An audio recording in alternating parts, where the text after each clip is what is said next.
Hello students, I am back with the solution of JEE Advanced 2023 Chemistry Paper 2. So here we go for the first question of organic chemistry, that is third question, question number 3. Again बच्चों, जैसा paper 1 में हमने discuss किया था, एक question में कई सारी रिएक्शंस दे रखी हैं, इसी तरह से काइंड ऑफ रोड मैप या kind of many reactions is incorporated in the single question. देख सकते हैं. फर्स्ट अगर हम देखें तो ये आइसोब्यूटाइल क्लोराइड है, इसकी रिएक्शन मैग्नीशियम ड्राई ईथर से कराई वाटर के साथ. प्यारे बच्चों, मैग्नीशियम सॉल्ट बनाएगा, ग्रिग्नार्ड रिएजेंट बनाएगा इसके साथ में, और फॉलोड बाय वाटर. उस हाइड्रोलिसिस, उस सॉल्ट का हाइड्रोलिसिस होगा तो जो प्रोडक्ट बनेगा इसका, वो प्रोडक्ट ये बनेगा आइसोब्यूटेन. अगर हम क्यू में देखते हैं, सेम आइसोब्यूटाइल क्लोराइड की रिएक्शन मैग्नीशियम ड्राई ईथर से कराई, ग्रिग्नार्ड रिएजेंट जीआर बनेगा. इस तरह का ग्रिग्नार्ड रिएजेंट है बच्चों. MgCl, इसकी रिएक्शन CO2 से करवाई. एक्चुअली ये कार्बोक्सिलेशन है, न्यूक्लियोफिलिक एडिशन है, हम सब जानते हैं बच्चों. यहां पर ये सॉल्ट बनेगा कार्बोक्सिलेट का, इसका हाइड्रोलिसिस हुआ तो इसका प्रोटोनेशन हो जाएगा बच्चों.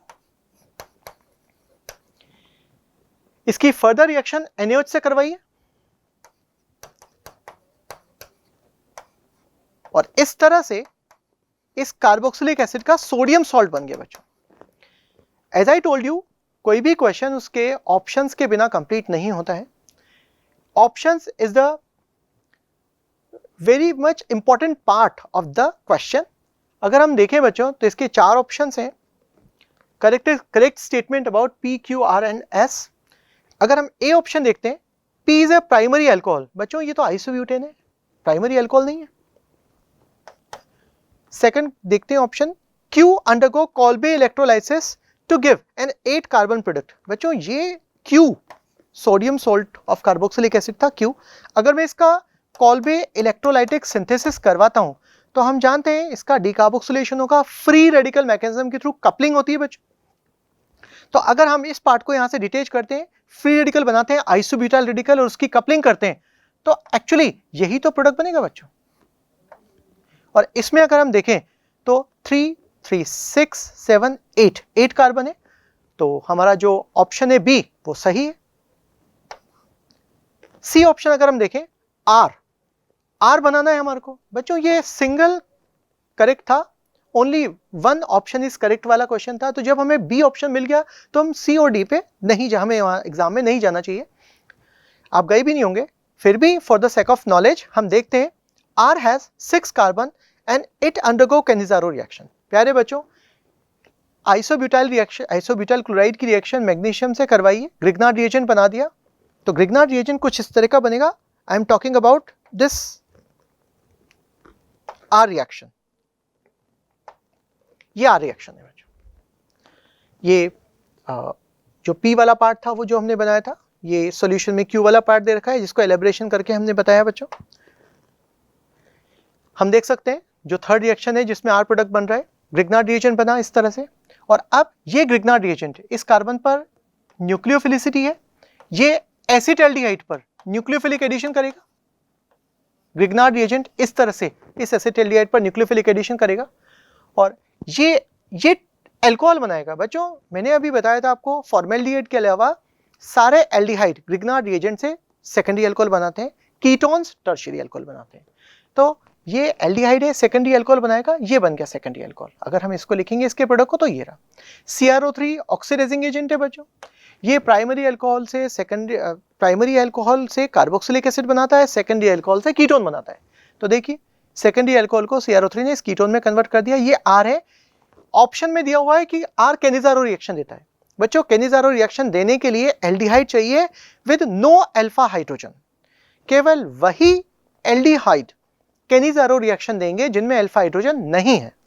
हम देख सकते हैं R तो कीटोन है, तो ये कैनिजारो रिएक्शन बिल्कुल भी नहीं देगा. अगर हम डी ऑप्शन की तरफ आते हैं क्वेश्चन के, तो बच्चों डी ऑप्शन दे रखा है S is a primary amine. प्यारे बच्चों, हमें बी ऑप्शन आंसर में मिल गया था तो हमें सी और डी पर जाकर अपना टाइम वेस्ट नहीं करना था. for the sake of knowledge, I explain what is the D option and what is the D reaction. ये जो D option है ये S के बारे में बात कर रहा है बच्चों. अगेन आइसोब्यूटाइल क्लोराइड की रिएक्शन इथेनॉलिक NaCN से कराई है, मींस SN2 रिएक्शन होगी बच्चों. ये इथेनॉलिक NaCN से रिएक्शन हुई है. CN माइनस न्यूक्लियोफाइल है, वो यहां अटैक करेगा, Cl को किक आउट करेगा. ये SN2 रिएक्शन है बच्चों. अगर हम इसका प्रोडक्ट बनाते हैं तो इसका प्रोडक्ट कुछ इस तरह से बनेगा.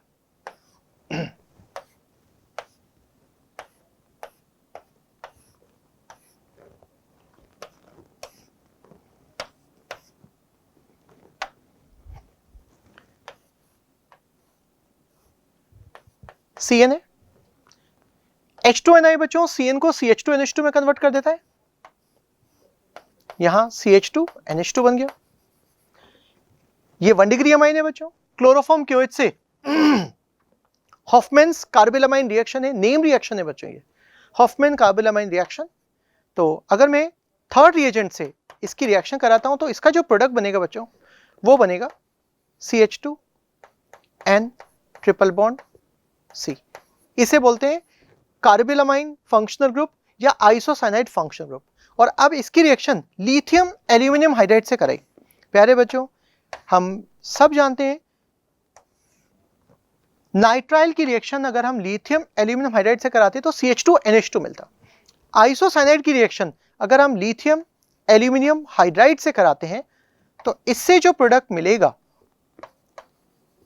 वो कुछ इस तरह का प्रोडक्ट मिलेगा बच्चों. आप ऑप्शन देख सकते हैं. डी बोल रहा है S is a primary amine. नहीं नहीं नहीं, ये प्राइमरी अमाइन नहीं है, ये सेकेंडरी अमाइन है, ये 2 डिग्री अमाइन है. अगर हमने इस पूरे को सॉल्व नहीं किया होता और हम सिर्फ यहीं से इस क्वेश्चन को देखकर की सॉल्व करने की कोशिश करते तो हम ऐसा भी कुछ कर सकते थे बच्चों. Cl हटा करके Cn लगा दिया, H2Na से CH2NH2, इससे NC और लिथियम एल्यूमाइड से NHCH3, जो डेफिनेटली प्राइमरी अमाइन नहीं है. तो बहरहाल हमारे इस क्वेश्चन का करेक्ट आंसर बी ऑप्शन है बच्चों.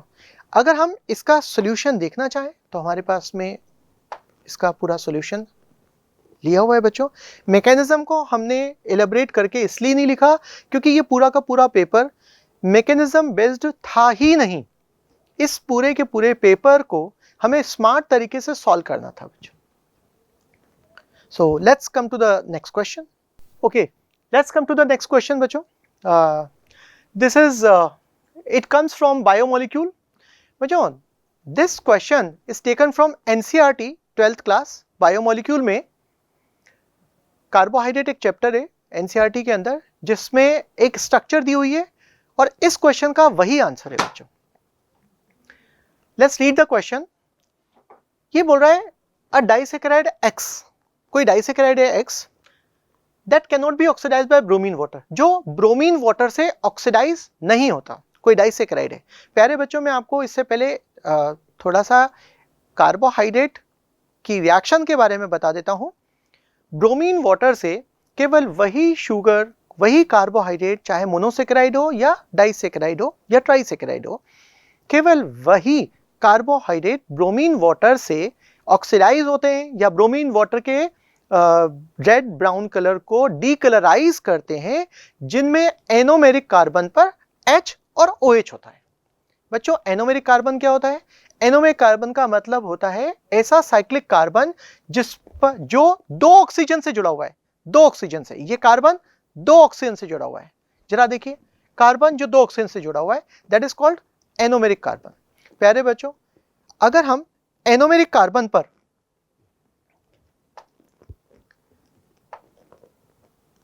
जैसे सपोज मैंने यहां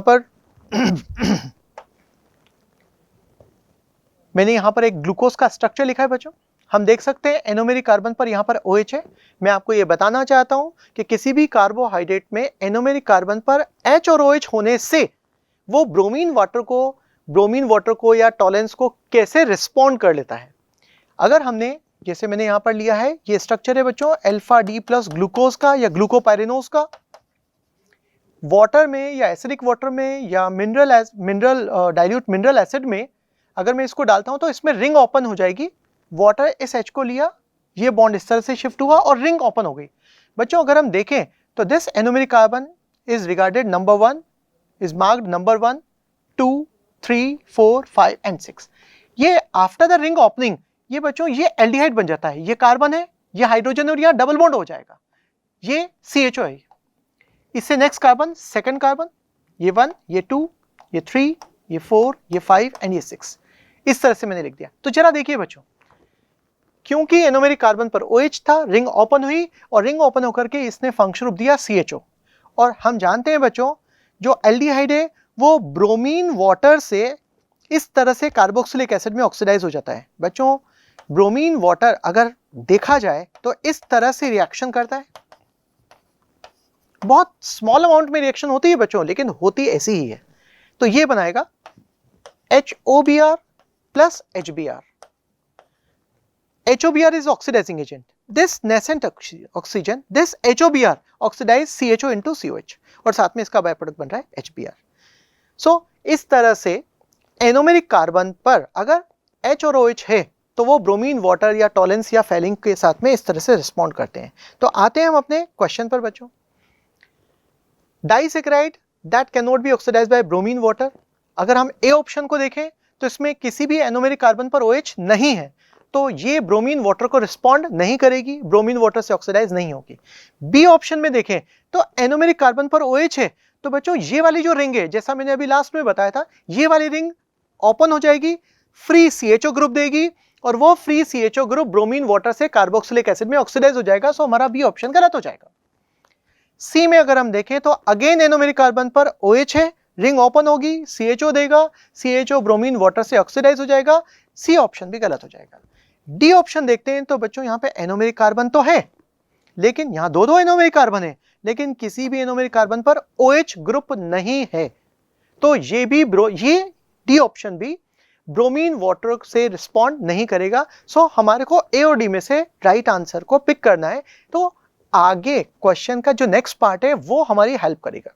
नेक्स्ट पार्ट है acid hydrolysis of X leads to a levorotatory solution. प्यारे बच्चों, ग्लूकोज चाहे वो अल्फा एनोमर हो या बीटा एनोमर हो, वो हमेशा डेक्स्ट्रो रोटेटरी होता है।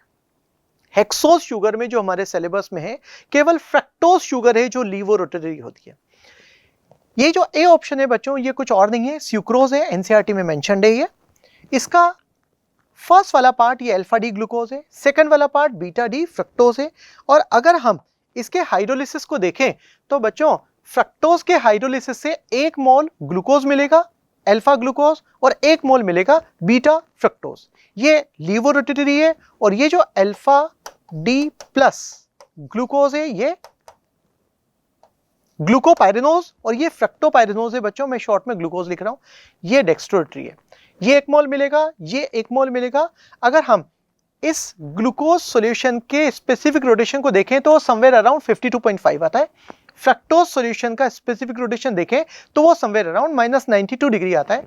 जब हम सॉल्यूशन का स्पेसिफिक रोटेशन निकालते हैं तो बच्चों उसका जो फॉर्मूला है वो ये है α1 x1 plus α2 x2 upon x1 plus x2। ये x1 x2 मोल फ्रैक्शंस है और α1 α2 इंडिविजुअली ग्लूकोज और फ्रक्टोज के स्पेसिफिक रोटेशन है। तो अगर मैं ये वैल्यू यहां पे पुट करता हूं to find specific rotation of the solution, तो ग्लूकोज का एज आई टोल्ड यू 52.5, उसका मोल फ्रैक्शन 1/2 1:1 रेशो है, प्लस -92 डिग्री जो फ्रक्टोज का स्पेसिफिक रोटेशन है, लीवो रोटेटरी होता है ये, इनटू मोल फ्रैक्शन। इसको सिंपल करता हूं, इसको सॉल्व करता हूं तो बच्चों इसका सॉल्यूशन आता है -20 डिग्री, जो हमें ये बताता है कि eventually finally the solution hydrolysed solution of sucrose will be laevo rotatory. तो जैसा अभी हमने क्वेश्चन में डिस्कस किया था, ए के हाइड्रोलिसिस से जो सॉल्यूशन मिलेगा, सुक्रोज बच्चों डेक्स्ट्रो रोटेटरी होता है, इसका स्पेसिफिक रोटेशन +62 डिग्री के अराउंड होता है। ये डेक्स्ट्रो है, लेकिन हाइड्रोलिसिस के बाद ये लीवो रोटेटरी हो जाता है। डी वाले को अगर हम देखें तो डी एक्चुअली डाइसैकेराइड है, इसके हाइड्रोलिसिस से अल्फा ग्लूकोज और बीटा ग्लूकोज मिलता है। अल्फा ग्लूकोज अगर हम 36% मानते हैं, क्योंकि कम स्टेबल होता है तो उसका प्रोपोर्शन सॉल्यूशन में कम रहेगा। तो अल्फा ग्लूकोज 36% है, बीटा ग्लूकोज 64% है। अल्फा ग्लूकोज का स्पेसिफिक रोटेशन अगर हम देखें बच्चों तो वो होता है 112 डिग्री। बीटा ग्लूकोज का स्पेसिफिक रोटेशन अगर हम देखें तो समवेयर 19.5 डिग्री होता है। इन दोनों को इस प्रोपोर्शन में, इस मोल फ्रैक्शन में निकालें तो इनका स्पेसिफिक रोटेशन सॉल्यूशन का 52.5 डिग्री होता है बच्चों। ये 52.5 डिग्री हमें ये बताता है कि ये डेक्स्ट्रो है। देखो आप इसके आगे के साइन को देखो, क्योंकि ये दोनों डेक्स्ट्रो हैं तो सॉल्यूशन भी डेक्स्ट्रो होगा। तो डी ऑप्शन हमारा किसी भी तरह से सही नहीं होगा। बी और सी ऑप्शन को हमने ऑलरेडी एनोमेरिक कार्बन के बेसिस पर कैंसलाइज कर ही दिया था, तो हमारा राइट आंसर होगा ए। ओके बच्चों, let's come to the next question, question number 7। Again road map का क्वेश्चन है बच्चों, लेंथी क्वेश्चन है, लेकिन इसमें इतना हमें समय इन्वेस्ट करने की जरूरत नहीं थी, शॉर्ट तरीके से ये हो सकता था। क्वेश्चन है 4 रिएक्शन दे रखी है जिनके प्रोडक्ट्स हैं बच्चों PQRS, मेजर प्रोडक्ट है और इनके बारे में ही ये ऑप्शंस हैं। अगर हम इस फर्स्ट रिएक्शन को सॉल्व करते हैं तो ये साइड चेन ऑक्सीडेशन है KMnO4QH और उसके बाद हाइड्रोलिसिस है। साइड चेन ऑक्सीडेशन से ये जो पार्ट है बच्चों वो COH में कन्वर्ट हो जाएगा, तो इसका जो प्रोडक्ट मिलेगा वो हमारे को ये मिलेगा बच्चों। बाद में एसिडिफिकेशन क्यों कराया? कार्बोक्सिलेट आयन सॉल्ट बनता है जिसका एसिडिफिकेशन कराया, कार्बोक्सिलिक बना, मींस P मोनोकार्बोक्सिलिक एसिड बना। अगर हम Q की बात करें तो बच्चों ये एसिड डेरिवेटिव्स है, एक ईस्टर है, एक एसिड हैलाइड है। हमने इसका हाइड्रोलिसिस किया, एल्कलाइन हाइड्रोलिसिस किया, तो एल्कलाइन हाइड्रोलिसिस से ईस्टर हाइड्रोलाइज होगा कार्बोक्सिलेट आयन में। COCl बच्चों, COCl के हाइड्रोलाइज होने की टेंडेंसी इतनी ट्रिमेंडस होती है कि अगर हम इसे ओपन एटमॉस्फेयर में रखेंगे तो ये मॉइस्चर से हाइड्रोलाइज हो जाता है। तो अगर आप एसिटाइल क्लोराइड का सॉल्यूशन फ्लास्क में रख दें तो आपको लगेगा कि उस फ्लास्क में से धुआं निकल रहा है, वो धुआं नहीं है, फ्यूम्स है HCl की। NaOH वाटर इस ईस्टर और एसिड हैलाइड को हाइड्रोलाइज करेगा, सॉल्ट बनाएगा, डाई कार्बोक्सिलिक एसिड का सॉल्ट होगा बच्चों ये। प्यारे बच्चों, अगर हम ये इस तरह का सॉल्ट होगा और एसिडिफिकेशन के बाद इस पे H आ जाएगा, इसका नाम आइसोथैलिक एसिड है बच्चों। नेक्स्ट रिएक्शन के बारे में देखें तो अगेन ये भी एसिडिक मीडियम में ईस्टर का हाइड्रोलाइसिस है। प्यारे बच्चों, सारे एसिड डेरिवेटिव एसिडिक मीडियम में हाइड्रोलाइज हो जाते हैं, ईस्टर भी हाइड्रोलाइज हो जाएगा। तो हाइड्रोलिसिस, अच्छा साथ में यहाँ पे नाइट्राइल भी है और नाइट्राइल के हाइड्रोलाइज होने की टेंडेंसी ईस्टर से बहुत ज्यादा होती है, ट्रिमेंडस टेंडेंसी होती है। तो अगर मैं हाइड्रोलिसिस के बाद इसका प्रोडक्ट लिखता हूं तो बच्चों इसमें एक छोटी सी और एक बहुत इंपॉर्टेंट बात है। वो बात ये है, ये कीटोन ये बना और यहां पर COH आ गया, यहां पर COH है, इस जगह पे COH है। मैं इसे थोड़ा सा क्लियर लिख देता हूं बच्चों, ये लैंग्वेज में चला गया तो हम इसको यहां लिख देते हैं।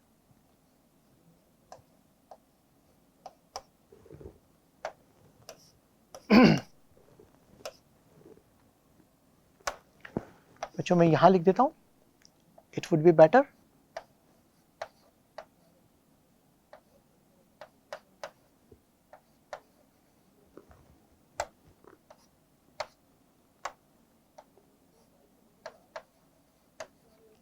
और CN यहां पे हाइड्रोलाइज होकर के कार्बोक्सिलिक एसिड बना देगा। बच्चों after hydrolysis, after acidic hydrolysis इससे ये मिल रहा है और अब इसको हीट कर रखा है। बच्चों इस हीट का सिग्निफिकेंस पता है क्या है? ये डीकार्बोक्सिलेशन करेगा। ये बीटा कीटो एसिड है, हीट करने पर इसका डीकार्बोक्सिलेशन होगा तो हमारे को प्रोडक्ट मिलेगा ये वाला। कई सारे बच्चों ने तो इसके बारे में सोचा ही नहीं होगा, डायरेक्ट इसका हाइड्रोलिसिस करा दिया होगा। और H2CrO4 फिर ये साइड चेन ऑक्सीडेशन करता है बच्चों, H2CrO4 ये साइड चेन ऑक्सीडेशन करेगा तो कीटोन को जो बना था उसे कन्वर्ट कर देगा आइसोथैलिक एसिड में। तो अगर हम इसको टैग करें तो ये R है, ये Q था और ये P था। नेक्स्ट रिएक्शन S बना रही है बच्चों, इसकी रिएक्शन मैग्नीशियम ड्राइथर से कराई तो ग्रिग्नार्ड रिएजेंट बनेगा।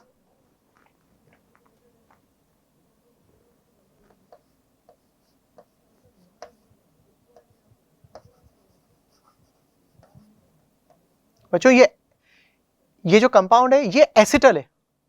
एसिटल्स are very much sensitive for acidic hydrolysis. Magnesium dry ether से ग्रिग्नार्ड रिएजेंट बना, जीआर की रिएक्शन CO2 से कराई तो कार्बोक्सिलेशन हुआ, फॉलोड बाय हाइड्रोलिसिस, तो वहां पर COH आ जाएगा।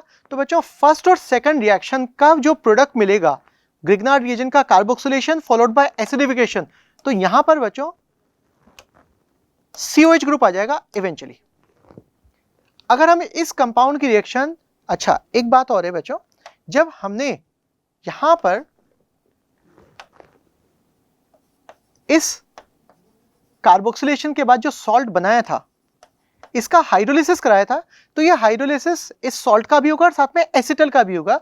जैसा कि अभी मैंने आपको बताया था, acetals are much more sensitive for acid hydrolysis. तो अगर यहां पर हम इसका हाइड्रोलिसिस कराते हैं प्यारे बच्चों, इस कंपाउंड का हाइड्रोलिसिस कराते हैं, तो यहां पर दो जगह पे हाइड्रोलिसिस होगा, एक तो सॉल्ट का हाइड्रोलिसिस होगा और एक एसिटल का हाइड्रोलिसिस होगा। तो इवेंचुअली जो प्रोडक्ट मिलेगा वहां यहां पर वो ऐसा कुछ मिलेगा। ये एल्डिहाइड है और इथिलीन ग्लाइकोल अलग हो जाएगा इससे। एसिटल के हाइड्रोलिसिस से इस कार्बन से एल्डिहाइड मिलेगा और यहां से इस पोर्शन ऑफ द कंपाउंड से इथिलीन ग्लाइकोल मिलेगा। सो बेसिकली ये प्रोडक्ट सेकंड रिएक्शन के बाद में या सेकंड स्टेप के बाद में बन रहा है। थर्ड स्टेप में हमने टॉलेंस रिएजेंट डाल दिया। Tollens reagent ammoniacal silver nitrate followed by H3O+, ये CHO को COH में कन्वर्ट कर देगा। तो after treating this compound with Tollens reagent, finally हमारे को जो प्रोडक्ट मिलेगा वो मिलेगा terephthalic acid. This is terephthalic acid and this is S। ये है बच्चों S। हम इसको बोलेंगे S। हमने P, Q, R, S चारों प्रोडक्ट फाइंड कर लिए बच्चों। अब हम देखते हैं इनके ऑप्शंस हमें क्या सजेस्ट कर रहे हैं, इनके ऑप्शंस हमसे क्या पूछ रहे हैं। Correct statement about PQRS। A option देखते हैं, P and Q are monomer of polymers Dacron and glyptal. प्यारे बच्चों, जब हम डेक्रन या ग्लाइप्टल बनाते हैं तो आप देखिए Dacron is the polymer of terephthalic acid and ethylene glycol. Terephthalic acid बच्चों ये होता है, this is terephthalic acid. Benzene 1,4 dicarboxylic acid, ये है टरथेलिक एसिड।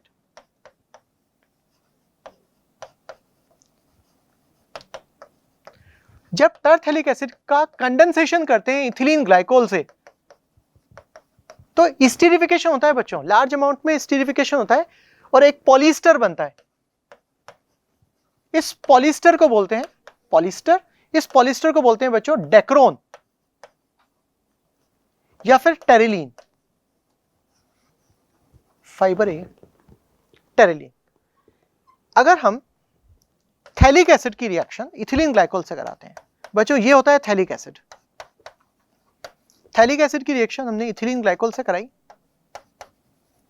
तो अगेन यहां पर भी ईस्टर फॉर्मेशन होगा, इससे भी पॉलिस्टर बनेगा, लेकिन इस पॉलिस्टर को बोलते हैं ग्लाइप्टल। ग्लाइप्टल, तो ग्लाइप्टल बनने के लिए हमें मोनोमर चाहिए phthalic acid and ethylene glycol और डेक्रोन बनने के लिए हमें मोनोमर चाहिए टरथेलिक एसिड। बट अगर हम इनके ऑप्शंस को देखें तो P and Q are monomer of polymer Dacron and glyptal respectively. नहीं बच्चों, अगर हम P देखें तो ये कहां टरथेलिक एसिड है, कहां थैलिक एसिड है, बिल्कुल नहीं। अगर हम Q देखें तो जरा देखिए, ना तो ये टरथेलिक एसिड है और ना ये थैलिक एसिड है जो डेक्रोन या ग्लाइप्टल देगा। तो ए ऑप्शन सही नहीं है, ये करेक्ट नहीं है। Let's come to the B option, P, Q and R are dicarboxylic acid. बच्चों P तो मोनोकार्बोक्सिलिक एसिड है, B तो गलत हो गया। C, compounds Q and R are the same, बिल्कुल सही बात है। यहां पर Q आइसोथैलिक एसिड है और यहां पर जो R हमने बनाया था, ये रहा बच्चों यहां पर R, ये भी आइसोथैलिक एसिड है। R और Q ये दोनों सेम है, तो C option Q and R are the same, ये बिल्कुल सही है।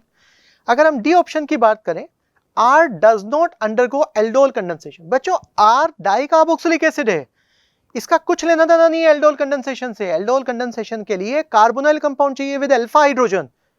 कार्बोक्सिलिक एसिड कब से एल्डोल कंडेंसेशन देने लगे भाई? तो ये ऑप्शन आगे पढ़ेंगे मत, आगे पढ़ने की जरूरत नहीं है यार। तो वैसे R does not undergo aldol condensation. R does not undergo aldol condensation. ये एल्डोल कंडेंसेशन नहीं देता। S does not undergo Cannizzaro reaction. बच्चों कैनिज़ारो रिएक्शन देने के लिए एल्डिहाइड चाहिए विद नो अल्फा हाइड्रोजन, तो S में एल्डिहाइड नहीं है, S तो टरथेलिक एसिड है। तो ये वाला option R does not undergo aldol condensation बिल्कुल सही बात है। S does not undergo Cannizzaro reaction बिल्कुल सही बात है। तो इसके जो करेक्ट ऑप्शन होंगे वो C और D होंगे। Let's come to the next question, question number 13। Question थोड़ा सा कैलकुलेटिव है और थोड़ा सा बड़ा क्वेश्चन है बच्चों, लेकिन मैं आपको सजेस्ट करता हूं कि जब भी इस तरह के क्वेश्चंस आए आप इन रिएक्टेंट्स को थोड़ा छोटा लिखने की कोशिश करिए। 4 मिथाइल ऑक्ट 1 ईन को क्या हम ऐसा नहीं लिख सकते? C4H9 CH CH3, 5 कार्बन हो गए, CH2 CH double bond CH2। देखिए 4 मिथाइल ऑक्ट 1 ईन हो गया। इसकी रिएक्शन HBr से कराइए बच्चों। HBr पेरोक्साइड के साथ में लिया है तो ये पेरोक्साइड इफेक्ट होगा, यहां पर बन गया ये पेरोक्साइड। ये पेरोक्साइड HBr का फ्री रेडिकल एडिशन करेगा इस गिवन एल्कीन पर, और यहां पर इन्होंने कहा है 2 प्रोडक्ट मिल रहे हैं 9:1 रेशियो में। तो ठीक है, 2 प्रोडक्ट इस तरह से बन रहे हैं बच्चों। आप जानते हैं ये मार्कोनिकॉफ से ऑपोजिट एडिशन होता है, एंटी मार्कोनिकॉफ एडिशन इसको बोलते हैं। पेरोक्साइड की वजह से ऐसा हुआ है, फ्री रेडिकल मैकेनिज्म की वजह से ऐसा हुआ है। तो एक प्रोडक्ट ये बनेगा जो मेजर प्रोडक्ट होगा, और एक product another product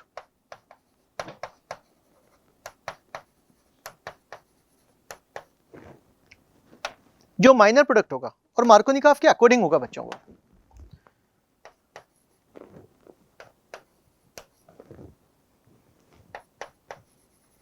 major product है तो इन्होंने रेशियो दे रखा है बच्चों, ये 9 और ये 1। 2 आइसोमेरिक ब्रोमाइड्स है 9:1 रेशियो में, और इन्होंने ये मेंशन किया है बच्चों कि ये जो कंबाइंड प्रोडक्ट है उसकी यील्ड 50% है। मींस ये कन्वर्जन 50% है। मींस इसका अगर x मोल है तो ये x/2 होगा। तो हमें इन्होंने इसका वेट दे रखा है, मॉलिक्यूलर वेट रिएक्टेंट का दे रखा है 2.52 ग्राम। अगर हम इसका मॉलिक्यूलर मास निकालते हैं बच्चों, तो इसका जो मॉलिक्यूलर मास है हमने कैलकुलेट किया है 126। देखिए बच्चों, इसका मॉलिक्यूलर मास जो हमने निकाला है वो 126 निकाला है।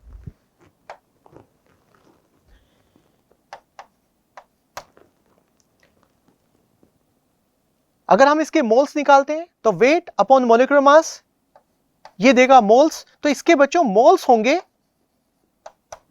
0.02 मोल्स। इतना रिएक्टेंट है, सिर्फ 50% प्रोडक्ट में कन्वर्ट हो रहा है। दैट मींस ये दोनों मिलाकर के आधा बनेंगे, यानी 0.02 का आधा 0.01। अब अगर मैं 0.01 को 9:1 रेशियो में डिवाइड करता हूं बच्चों, तो इसका यील्ड जो मिलेगा वो समवेयर 9 इंटू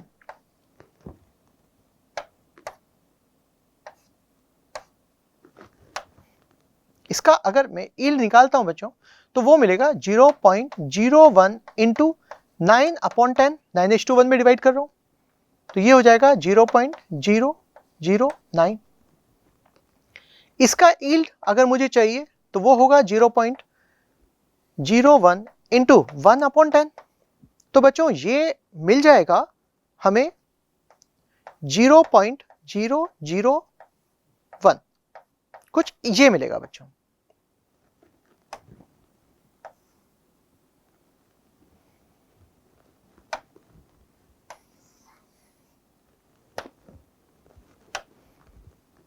हमें इस कंपाउंड का यील्ड चाहिए तो हम ये मिलेगा 0.01 into 1/10, that would be 0.001 mole.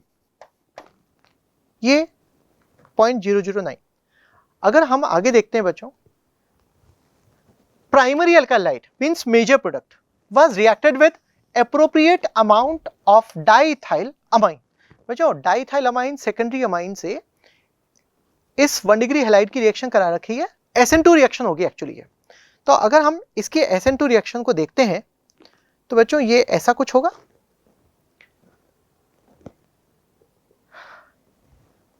C4H9 CH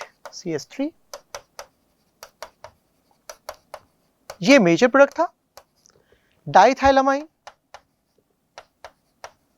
हमें दे रखा है, ये SN2 करेगा, Br को बाहर निकालेगा, ये सॉल्ट बनाएगा बच्चों, ये सॉल्ट। अब क्योंकि क्वेश्चन में आप देखिए, क्वेश्चन में इन्होंने दे रखा है primary alkyl bromide was reacted with an appropriate amount of diethylamine followed by treatment with aqueous K2CO3 to give non ionic product S। बच्चों अगर हम देखें यहां पर आयनिक प्रोडक्ट मिल रहा है, ये बोल रहा है नॉन आयनिक प्रोडक्ट मिलना चाहिए। So K2CO3 will act as a base और ये CO3 2 माइनस इसका एसिडिक हाइड्रोजन लेगा और हमारे को ये प्रोडक्ट दे देगा, that is non ionic product, और ये है S। अब इसके अगर टोटल कार्बन काउंट करते हैं तो 4 5 6 7 8 9 9 प्लस 4 13। हाइड्रोजन अगर देखते हैं तो बच्चों ये सेचुरेटेड है, तो इसका एल्केन बनेगा, आई मीन इसका जो अमाइन है अगर हम वो बनाते हैं तो डेफिनेटली हाइड्रोजन यहाँ पे इसके डबल +2 आएंगे और नाइट्रोजन की वजह से 29 C13H29 एंड इसका मॉलिक्यूलर फॉर्मूला बनेगा। इसके total number of I mean इसका मॉलिक्यूलर मास निकालते हैं या मॉलिक्यूलर वेट निकालते हैं तो बच्चों 12 × 13 + 29 + 14 ये आता है 199। अगर हमें S का वेट निकालना है तो हमारे पास मॉलिक्यूलर वेट ऑफ S है, साथ में इसके मोल्स हैं जो अभी हम लोगों ने निकाले थे। देखिए बच्चों हम लोगों ने ये मोल निकाले थे, मोल से ये मोल्स। तो weight of S in milligram will be given by 0.009 moles into molecular mass, यह आएगा 1791 इन मिलीग्राम्स। बच्चों हमसे जो क्वेश्चन में पूछा गया है वो वेट इन मिलीग्राम पूछा है। देखिए आप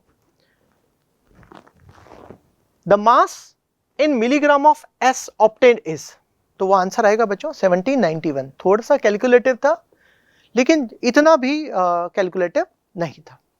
let's come to the next question. This is comprehension paragraph. Paragraph इस बार बच्चों ऐसा था कि पैराग्राफ में 2 क्वेश्चन है लेकिन उसके ऑप्शंस नहीं है, वो न्यूमेरिकल वैल्यू या इंटीजर टाइप का क्वेश्चन है, बस उसमें नेगेटिव मार्किंग भी नहीं है।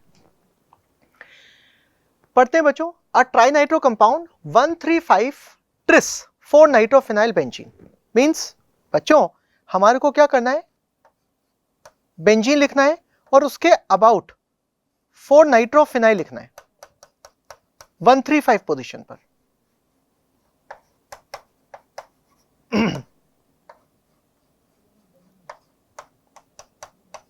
यस कंपाउंड बड़ा है, 3-4 रिंग लिखवा करके और पता नहीं क्या करवाना चाहते, देखते हैं बच्चों। On complete reaction with an excess of 10 HCl, तो बच्चों ये जो NO2 है हम जानते हैं 10 HCl NO2 को NH2 में रिड्यूस कर देगा। इनको लिखने की जरूरत नहीं थी, वहां पर हम अज्यूम कर लेते कि NH2 बन गए NH2। आगे बढ़ते, गिव्स अ मेजर प्रोडक्ट, ये मिल गया। On treatment with an excess of NaNO2 HCl at 0 degree provides P as a major product. बच्चों इस कंपाउंड की रिएक्शन NaNO2 HCl से कराई तो वो डाईएजोटाइजेशन कराना चाहते हैं लो टेम्परेचर पर। बच्चों डाईएजोटाइजेशन लो टेम्परेचर पर ही होता है। अगर यही डाईएजोटाइजेशन हम एलिफेटिक अमाइन का करवाते तो हमारे को वहां डाइजोनियम सॉल्ट मिलता भी नहीं, N2 गैस बाहर निकल जाती है। यहां पर बेंजीन के रेजोनेंस की वजह से जो डाइजोनियम सॉल्ट मिलता है crystalline, water soluble crystalline diazonium salt जो मिलता है वो इतने टेम्परेचर में मिलता है ड्यू टू रेजोनेंस। वेल तो NO2HCl ने NH2 को N2 + Cl- में कन्वर्ट कर दिया। तो बच्चों NH2 की जगह पे हम लिख देते हैं N2Cl, N2 + and Cl-। ये P प्रोडक्ट है बच्चों, this is P। P upon treatment with excess of water at room temperature gives the product Q। प्यारे बच्चों, मैं आपको एक बात बताता हूं, जब भी बेंजीन डाइजोनियम क्लोराइड की रिएक्शन आप वाटर से कराते हो तो इतने लो टेम्परेचर पे अगर आप बेंजीन डाइजोनियम क्लोराइड को 10 डिग्री सेंटीग्रेड पर भी गर्म कर दोगे, रूम टेम्परेचर तो बहुत higher range of the temperature हो गया, अगर बेंजीन डाइजोनियम क्लोराइड को 10 डिग्री सेंटीग्रेड पे भी गर्म कर दोगे तो बेंजीन डाइजोनियम N2+ बाहर निकल जाएगा, ArSN1 मैकेनिज्म से फिनॉल बन जाएगा। तो यहां पर वही वाली बात हुई है बच्चों, ये जो P कंपाउंड मिला था, डाइजोनियम सॉल्ट जो मिला था, इसको वाटर के साथ रूम टेम्परेचर पर ट्रीट किया है। तो बच्चों सारे N2 ArSN1 मैकेनिज्म से हट करके आ उनकी जगह पे N2+ आ जाएगा बच्चों। ArSN1 मैकेनिज्म से ArSN1 मैकेनिज्म होगा बच्चों इसका, और यहां पर N2 हट करके OH आ जाएगा। ये बन गया Q, P बना था, Q बन गया।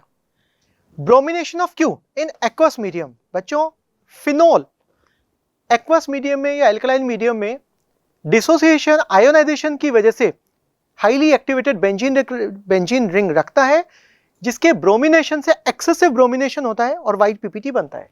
तो यहां पर हर बेंजीन में, फिनॉल की हर बेंजीन में केवल उसकी ऑर्थो पोजीशन फ्री है, पैरा पोजीशन ब्लॉक्ड है। सो जितनी भी ऑर्थो पोजीशंस हैं वहां पर ब्रोमिनेशन हो जाएगा। अच्छा, उन सारी जगहों पर बाय डिफॉल्ट ब्रोमिनेशन होना ही है, बट आईआईटी ने अपने आप को सेव करने के लिए मोलर मास, मॉलिक्यूलर मास का, या यस मॉलिक्यूलर मास का इन्होंने डिफरेंस, मोलर मास का डिफरेंस दे रखा है। तो बच्चों एक्सेस ब्रोमिनेशन करवाने से हमारे को जो प्रोडक्ट मिला वो प्रोडक्ट मिला Q, R, प्रोडक्ट R, ये प्रोडक्ट R है। कंपाउंड P की फर्दर रिएक्शन हो रही है एक्सेस ऑफ फिनॉल से अंडर बेसिक कंडीशन। बच्चों कंपाउंड P था डाइजोनियम सॉल्ट, डाइजोनियम सॉल्ट की रिएक्शन फिनॉल से बेसिक मीडियम में कराएंगे तो ये कुछ नहीं बल्कि कपलिंग रिएक्शन है। तो अगर हम इसकी कपलिंग रिएक्शन करवाते हैं बच्चों, जरा देखिए, ये रिएक्टेंट था, टिन HCl से अमाइंस बने, NO2HCl से डायजोटाइजेशन हुआ, सॉल्ट बना, ये सॉल्ट बना, वाटर से फिनॉल बना, ब्रोमिनेशन से यहां पर ये प्रोडक्ट R मिल गया। P की फर्दर डायजोटाइजेशन से रिएक्शन करवाई बच्चों, इस P की फर्दर बेंजीन डाइजोनियम क्लोराइड की रिएक्शन फिनॉल से कराई बेसिक मीडियम में। बेसिक मीडियम फिनॉल को एक्टिवेट करता है फिनॉक्साइड बना करके, तो यहां पे कपलिंग रिएक्शन होगी बच्चों। तो मैं इसको यहीं पे लिखता हूं और ऐसी कुछ रिएक्शंस बनेगी बच्चों, ऐसा कुछ स्ट्रक्चर ऑफ द कंपाउंड मिलेगा।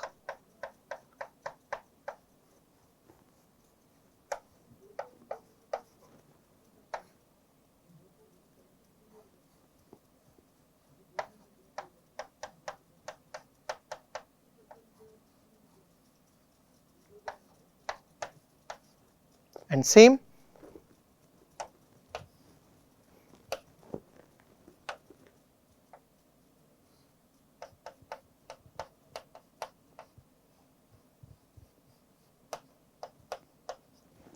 ये प्रोडक्ट मिल रहा है फाइनली जब हम इस डाई बेंजीन डाइजोनियम सॉल्ट की रिएक्शन करवा रहे हैं फिनॉल से इन बेसिक मीडियम, ये प्रोडक्ट मिल रहा है। एंड ये product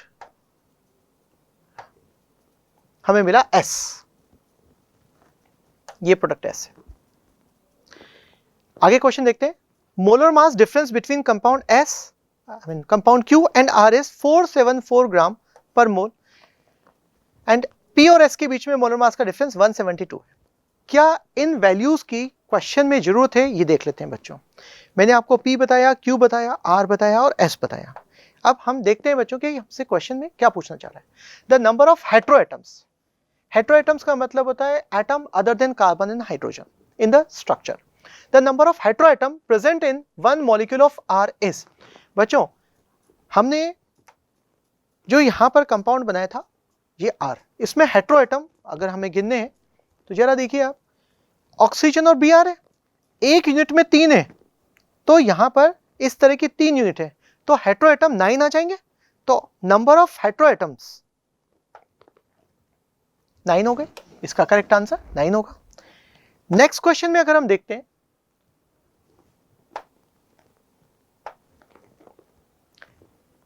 the total number of carbon atoms and heteroatoms present in one molecule of S के अंदर कार्बन और हेटेरोएटम दोनों काउंट करने हैं। बच्चों हम लोगों ने जो एस बनाया था ये है एस, इसके अंदर कार्बन एटम और हेटेरोएटम काउंट करते हैं। एक बात बताइए, एक यूनिट में अगर हम देखें तो यहां पर एक यूनिट में 2 नाइट्रोजन और 1 ऑक्सीजन है, तो 2 to 4 6 7 9 हेटेरोएटम तो यहां आ गए बच्चों। 2 4 6 7 8 9 नाइट्रोजन ऑक्सीजन मिलकर के 9 एटम से। अब कार्बन एटम गिन लेते हैं अपन, हेटेरोएटम 9 है, नाइट्रोजन एंड ऑक्सीजन मिलकर के 9 एटम से। कार्बन काउंट कर लेते हैं, सिर्फ बेंजीन में ही कार्बन है तो हम बेंजीन को काउंट करते हैं 1 2 3 4 5 6 7। यहां पर 2 है, यहां पर 2 है, यहां पर 2 है और एक यहां पर। 7 प्लस 7 6 जा 42, तो 42 प्लस 9 वुड बी 51। तो total number of carbon and heteroatoms would be 51। तो इसका आंसर बच्चों एस का जो आंसर आएगा वो आएगा 51।